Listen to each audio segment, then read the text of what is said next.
let's set the stage first. We're going to base our analysis on a regulation, an existing regulation that was recently adjusted, updated. It was updated in a way that brings new challenge to the industry. The UNR 157, which is known for detailing the requirements for automated driving, was extended to support a speed of up to 130 kilometers per hour. The regulation itself does not dictate the exact level of automation per the SAE definitions. However, we consider that as relevant feature already as part of the level 2 plus systems that already exist on the roads. This new regulation brings a new challenge to have a more advanced sensing capabilities, farther than what already exists by companies and already driving in cars. And this challenge brings a new requirement to have a fully reliable system with extended capabilities and scenarios. And when we talk about reliable, we mainly focus on confidence and repeatability of the system.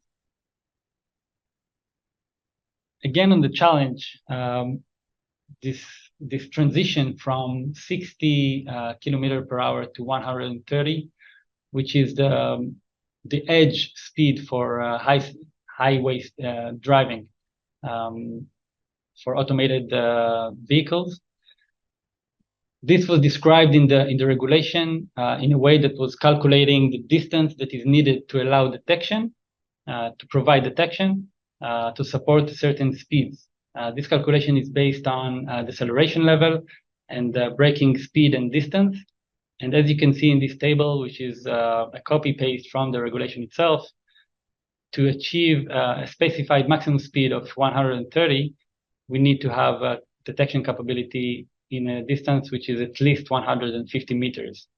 And this is what we're going to focus on today. How can we detect objects and what is needed to detect reliably to detect an object in 150 meters away.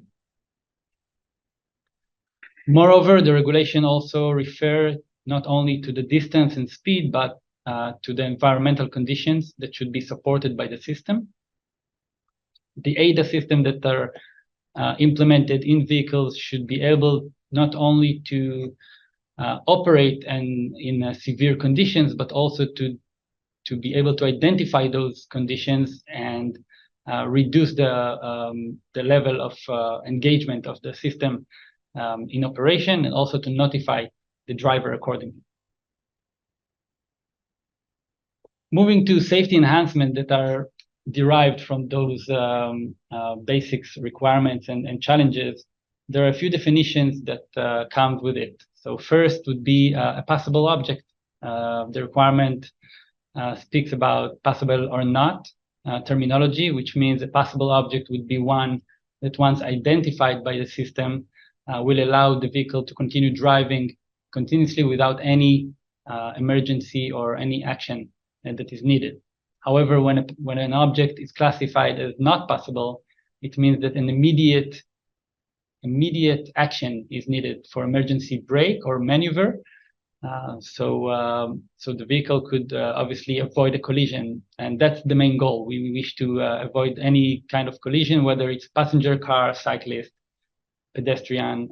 But mostly today we will focus on unknown objects, random objects that are blocking the road that could not be classified under a specific known object that already have a reference in the system. So that's a few definitions. Moving on to a few KPIs and what is needed for a system to be able to recognize and detect objects. Although this is a long discussion that is ongoing, but after analyzing this and talking with customers and in the industry, there are pretty generic dimensions that are agreed. Whether an object could be classified as passable, it is usually around 15 centimeters in height in the vertical direction, and a width of 40 centimeters, and relatively to that, also a minimal number of pixels is required to enable classification for such an object. 6 pixels at least on the horizontal direction and 4 pixels on the vertical one. We will mostly discuss today on the vertical target as having 4 pixels. It's very minimal number of pixels that is actually the most critical aspect when you wish to drive over an object. And this is also referred to a ground clearance of a certain vehicle. So those dimensions refer to a generic passenger vehicle and could be a bit different for commercial or trucks. After defining the ground for the dimensions, the number of pixels, also the regulation and the industry look at the different conditions which derive to weather conditions, lighting conditions, and driving scenarios. So weather obviously refers to fog, rain, different humidity level, snow, etc. And some of them should be, when it's in a severe condition, the regulation allows some kind of a degradation, reduced performance for the system, but the system must be able to support those in general. As for lighting conditions, obviously light, twilight, and nighttime all should be supported as well. And different driving scenarios could be many other interferes from the environment. Either it could be an oncoming vehicle with headlight that is blinding, sun glare, tunnels moving in or out of a tunnel, etc., etc.